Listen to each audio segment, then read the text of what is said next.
Hello students, आज हम देखने जा रहे हैं कौटिल्य या चाणक्य या विष्णुगुप्त चाणक्य, जो पूरा नाम है उनके राजनीतिक विचारों के बारे में। अब तक हम पिछले वीडियो में मनु को पढ़ चुके हैं। कौटिल्य भी एक बहुत प्रसिद्ध भारतीय राजनीतिक चिंतक और एक बड़े कूटनीतिज्ञ के रूप में फेमस है। कौटिल्य का हम संक्षिप्त परिचय पहले ले लेते हैं। कौटिल्य का टाइम लगभग 400 से 300 ईसा पूर्व का टाइम है। अर्थशास्त्र उनकी प्रसिद्ध कृति है जिन्होंने इसी टाइम पे लिखी है। करीब 400 से 300 ईसा पूर्व का टाइम माना जाता है। कौटिल्य को हम चंद्रगुप्त मौर्य, जो कि एक प्रसिद्ध शासक हुए हैं, उनके गुरु के रूप में कौटिल्य की ख्याति काफ़ी है। बाद में चंद्रगुप्त मौर्य के महामंत्री या प्रधानमंत्री भी वो रहे और जिनके दिशा निर्देशन में मौर्य साम्राज्य ने, चंद्रगुप्त मौर्य ने स्पेशली अपने शासन का विस्तार किया और अपने साम्राज्य को काफ़ी सशक्त बनाया, विस्तृत बनाया। चंद्रगुप्त मौर्य ने कौटिल्य के दिशा निर्देशन में ही अपने राज्य को हासिल भी किया था। कौटिल्य का जन्म स्थान के बारे में मतैक्य नहीं है, पर उन्होंने नालंदा के विश्वविद्यालय में पहले अध्ययन और बाद में अध्यापन किया था। चंद्रगुप्त से उनका परिचय हुआ और चंद्रगुप्त को ट्रेनिंग दे करके उन्होंने अपने निर्देशन में अपने मगध साम्राज्य को हासिल करने में सहायता दी। वहाँ जो महानंद राजा था उस समय, उसको शासन से हटा करके और चंद्रगुप्त मौर्य को वहाँ का शासन दिलवाया, उसको शासक बनवाया और फिर बाद में कौटिल्य के निर्देशन में चंद्रगुप्त ने काफ़ी अपना साम्राज्य को व्यवस्थित किया और उसकी सीमाओं में काफ़ी विस्तार किया। कौटिल्य का जो राजनीतिक चिंतन है वो कुछ चीज़ों से प्रभावित था कि एक तो उस समय जो कौटिल्य का टाइम था, उस समय तक भारत पर सिकंदर का आक्रमण हो चुका था और भारतीय राजा उसके आक्रमण का सक्षम प्रतिकार करने में सफल नहीं हो पाए थे। तो कौटिल्य ने महसूस किया कि बाहरी आक्रमणों से राज्य की सुरक्षा के लिए राज्य का शक्तिशाली होना जरूरी है और उसकी विदेश नीति का सशक्त होना जरूरी है। आंतरिक शासन भी सही होना चाहिए ताकि प्रजा संतुष्ट रहे, जिससे कि शासक सशक्त बने, क्योंकि आंतरिक विद्रोहों से संकट उपस्थित हो जाता है तो शासक सशक्त नहीं होने पाता है। तो दोनों प्रकार के संकटों से राज्य किस तरह से सुरक्षित रहे, इसका उन्होंने अपने चिंतन में काफ़ी विचार किया है और उसके लिए बहुत सारी युक्तियाँ हम जानते हैं। कौटिल्य जो नाम है वो संभवतः कुटिलता से बना है या फिर उनका गोत्र का नाम था, ये क्लियर नहीं है, बट उनको कुटिलता या इस तरह की चतुरतापूर्ण युक्तियों के प्रयोग के लिए कौटिल्य को याद किया जाता है भारतीय राजनीतिक चिंतन में। वो एक बड़े कूटनीतिज्ञ के रूप में, बहुत चतुर विचारक के रूप में जाने जाते हैं, जिनकी मंत्रणा ने चंद्रगुप्त मौर्य को काफ़ी महत्वपूर्ण स्थान दिलाया था। इनकी जो कृति है अर्थशास्त्र, नाम से अर्थशास्त्र इकोनॉमिक्स का पर्यायवाची लगती है, पर यहाँ से मतलब है ये राजनीति पर लिखा हुआ ग्रंथ है। अर्थशास्त्र का मतलब इकोनॉमिक्स नहीं है यहाँ पर। एक्चुअली मनुष्यों की जीविका को अर्थ कहते हैं और मनुष्यों से युक्त भूमि को प्राप्त करने और उसकी रक्षा करने वाले उपायों का निरूपण करने वाला शास्त्र, इसलिए उन्होंने इसको अर्थशास्त्र का नाम दिया है। बेसिकली ये राजनीति शास्त्र पर लिखा हुआ ग्रंथ है। इसमें सभी तरह के विचार हैं, पर मुख्य रूप से ये राजनीति पर लिखा हुआ ग्रंथ है। हम कौटिल्य के विचारों को और विस्तार से जान लेते हैं। पहले हम देखते हैं कि राज्य की उनके कौटिल्य के राजनीतिक विचारों में पहली बात कि उन्होंने राज्य की उत्पत्ति किस तरह से बताई। तो मनु से थोड़े अलग विचार कौटिल्य के हैं, जहाँ मनु ईश्वर के द्वारा राज्य का सृजन या राजा का सृजन बताते हैं। कौटिल्य एक अलग सिद्धांत पेश करते हैं और एक अलग तरह के विचारों से राज्य की उत्पत्ति बताते हैं। कौटिल्य कहते हैं कि राज्य के अभाव में, मनु भी यही कहते थे कि मत्स्य न्याय की स्थिति थी और अव्यवस्था थी और बलवान व्यक्ति निर्बलों को सताते थे। तो उनका मानना था कि इस असुविधा की स्थिति से, इस असुरक्षा की भावना से मुक्ति दिलाने के लिए राज्य का सृजन हुआ है, पर इन्होंने ईश्वर के द्वारा राज्य का सृजन ना बता करके बल्कि मनुष्यों के द्वारा किए गए समझौते के द्वारा राज्य का सृजन बताया है। और कौटिल्य का मानना है कि समझौते से राज्य का निर्माण हुआ है और ये समझौता मनुष्यों ने अपनी सुविधा के लिए किया है, सुरक्षा के लिए किया है। और कौटिल्य बताते हैं कि किस तरह से ये समझौता हुआ। तो वो कहते हैं कि सारे मनुष्य मिलकर के एक मनु नाम के व्यक्ति के पास गए और उससे राजा बनने का अनुरोध किया और बदले में उन्होंने आश्वासन दिया कि वो आज्ञाकारिता का भाव रखेंगे और एक निश्चित राशि कर के रूप में प्रदान करेंगे। तो इस तरह से दोनों पक्षों के बीच में समझौता हुआ और मनु नाम के व्यक्ति ने इस डील को स्वीकार कर लिया और राजा बनना स्वीकार कर लिया और इस तरह से राजा या राज्य का उदय हुआ। उनकी लैंग्वेज में, कौटिल्य की लैंग्वेज में देखते हैं एग्जैक्टली उनकी लैंग्वेज थी कि संसार में अराजकता विद्यमान रहने की स्थिति में भयंकर दुखों और निरंतर असुरक्षा की भावना से पीड़ित होकर जन समुदाय ने मनु के समक्ष उपस्थित होकर उनसे राजपद को धारण करने तथा संप्रभु शक्ति के माध्यम से प्रजा के आचरण को नियंत्रित व नियमित करने की प्रार्थना की। प्रजा ने आश्वासन दिया कि इसके प्रतिफल में जनता सदैव आज्ञाकारिता का भाव रखेगी तथा निश्चित राशि कर स्वरूप प्रदान करेगी। यहाँ एक और बात जानने की है कि जो पाश्चात्य सामाजिक समझौता सिद्धांत है उससे थोड़ा सा ये अलग दिखाई देता है, क्योंकि हॉब्स लॉक रूसो जो सामाजिक समझौतावादी विचारक थे उन्होंने राज्य को उस स्थिति में उदय बताया जब पहले कुछ भी विद्यमान नहीं था, नियम विद्यमान नहीं थे, तो राज्य ने कानूनों का सृजन किया, एक तरह से नियम बनाए। जबकि कौटिल्य कहते हैं मतलब स्पेशली हम हॉब्स की बात करें तो हॉब्स और कौटिल्य में यहाँ अंतर है। कौटिल्य ने उस समय समाज होने का निषेध नहीं किया है, राज्य ने धर्म की रचना नहीं की है, बल्कि राज्य तो धर्म के नियम जो पहले से ही मौजूद थे उनको लागू करने के लिए बना है।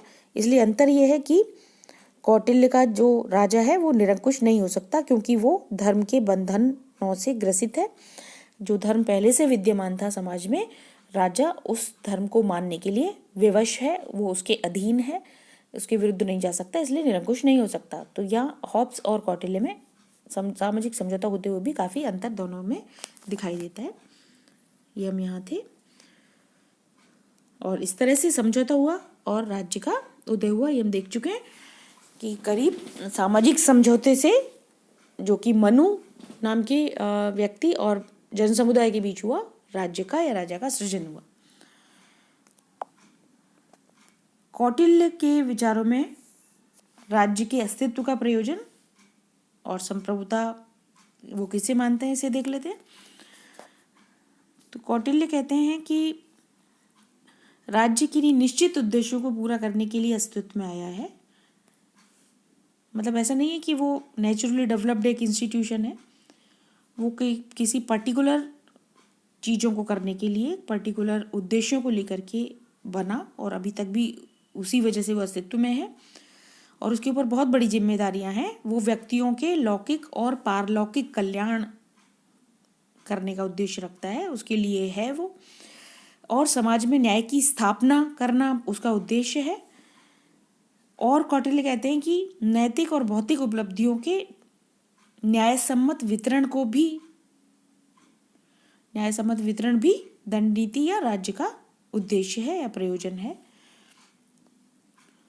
तो कुल मिलाकर के व्यक्ति का सर्वांगीण कल्याण, न्याय की स्थापना, चाहे वो न्याय सुधारात्मक हो या वितरणात्मक हो, और धर्म की स्थापना करना, तो कुल मिलाकर के ये सुव्यवस्था की स्थापना करना जिससे व्यक्ति का जीवन मंगलमय हो, ये पूरी तरह से राज्य की जिम्मेदारी है। मतलब ना सिर्फ लौकिक बल्कि पारलौकिक उपलब्धियां तक प्राप्त करवाना राज्य की जिम्मेदारी है। संप्रभुता के बारे में हम मनु के विचारों को पढ़ चुके हैं, लगभग वही बातें कौटिल्य भी करते हैं कि संप्रभुता शासक में निहित नहीं है बल्कि धर्म और दंड शासक से ऊपर है, इसलिए संप्रभुता धर्म और दंड में निहित मानी जा सकती है। एकदम एग्जैक्टली ये वर्ड वो यूज नहीं करते, पर क्योंकि धर्म और दंड को वो शासक से ऊपर मानते हैं, इसलिए संप्रभु शक्ति धर्म और दंड में निहित मानी जा सकती है। राज्य को वो दंड नीति को क्रियान्वित करने का संस्थागत माध्यम मानते हैं कि राज्य दंड नीति को क्रियान्वित करता है। कौटिल्य विशेष रूप से 4 विधाओं की चर्चा करते हैं, त्रयी, वार्ता, अन्वीक्षकी और दंड नीति। त्रयी मतलब नैतिक और आध्यात्मिक या पारलौकिक उपलब्धियां। वार्ता मतलब कृषि, पशुपालन, उद्योग, संपत्ति और उससे रिलेटेड अन्य विषय जो लौकिक उपलब्धियों से रिलेटेड है। अन्वीक्षकी मतलब त्रयी और वार्ता के प्रति व्यक्ति के प्रयत्नों में संतुलन, मतलब तर्क, विवेक और न्याय का प्रयोग। और दंड नीति इन त्रयी और वार्ता के लिए किए जाने वाले प्रयत्नों के निर्देशन और अधीक्षण के लिए सुनिश्चित है, उत्तरदायी है। मतलब वो त्रयी, वार्ता और अन्वीक्षकी का प्रवर्तन कराने के लिए जिम्मेदार है, इसलिए राज्य मौजूद है। इन ज्ञान की 4 शाखाओं का एक्चुअली कौटिल्य बहुत विस्तार से विवेचन करते हैं, तो वहाँ हमें दिखाई देता है कि वो राज्य को किस उद्देश्य से क्रिएटेड मानते हैं। मतलब कुल मिलाकर जनता की नैतिक और भौतिक दोनों उपलब्धियों को प्राप्त कराना, दोनों तरह के कल्याण को सुनिश्चित करना राज्य का उद्देश्य है।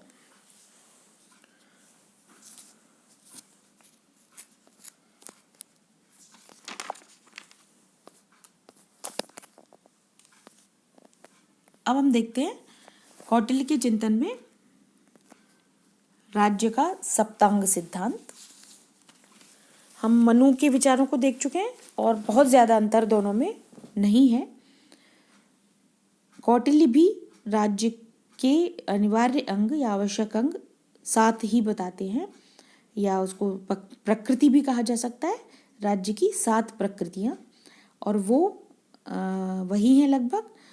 स्वामी मतलब राज्य का स्वामी मतलब राजा, दूसरा अमात्य या मंत्री, और इसको कौटिल्य ने काफ़ी इम्पोर्टेंस दी है और इसको राज्य रूपी रथ का दूसरा पहिया बताया है, और राजा को मंत्रियों से परामर्श करके काम करना चाहिए, ये कौटिल्य ने बार बार कहा है।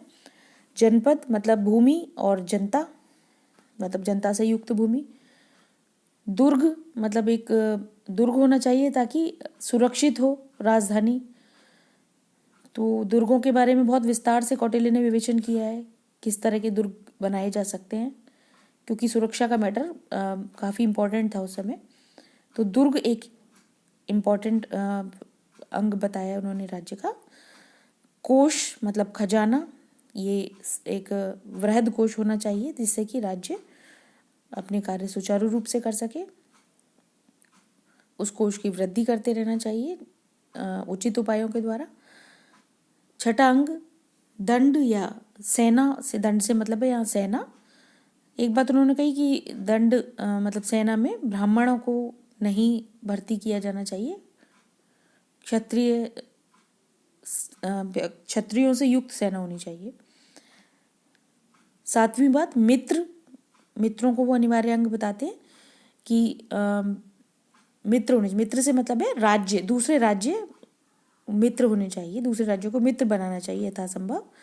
और जहाँ ये आक्षेप लगाया जाता है कौटिल्य के ऊपर कि वो साम्राज्यवादी थे, तो यहाँ इस मित्र को अनिवार्य अंगों के रूप में इंक्लूड करते हुए हमें लगता है कि कौटिल्य हरगिज साम्राज्यवादी नहीं थे, बल्कि वो मित्र बनाने पे यकीन करते थे। तो उनको साम्राज्यवादी तो कम से कम नहीं कहा जा सकता।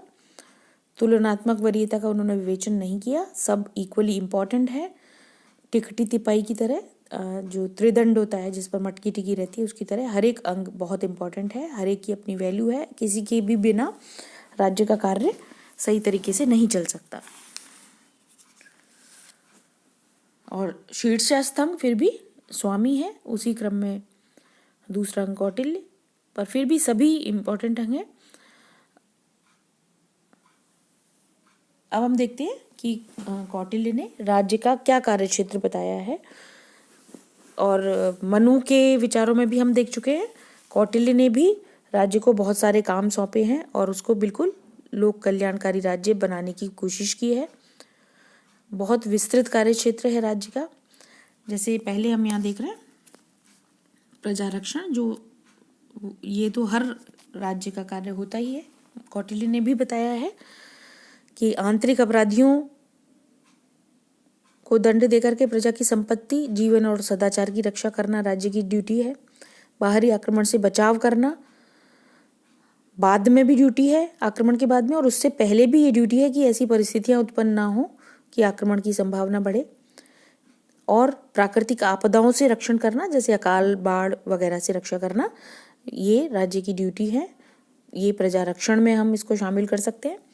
दूसरा कार्य जन कल्याण करना। जन कल्याण के तो बहुत वृहद कार्य कौटिल्य ने सौंपे हैं, जैसे वृद्धों, महिलाओं, बालकों और अनाथों की सहायता करना, मनोरंजन का ध्यान रखना, सिंचाई, कृषि विस्तार, अकाल राहत, महामारी से बचाव वगैरह का ध्यान रखना, विद्वानों और बौद्धिक कार्यों में लगे व्यक्तियों के जीवन निर्वाह का ध्यान रखना,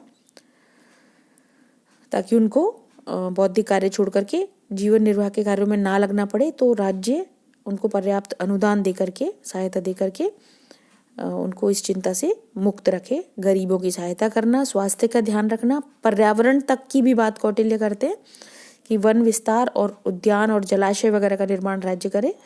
आवागमन का ध्यान रखना, सड़क, जलमार्ग, पुल निर्माण वगैरह करना, आवास वगैरह का ध्यान रखना, मद्य निषेध भी लागू कर सकता है इवन, ये कौटिल्य का मानना था प्रजा के हित में।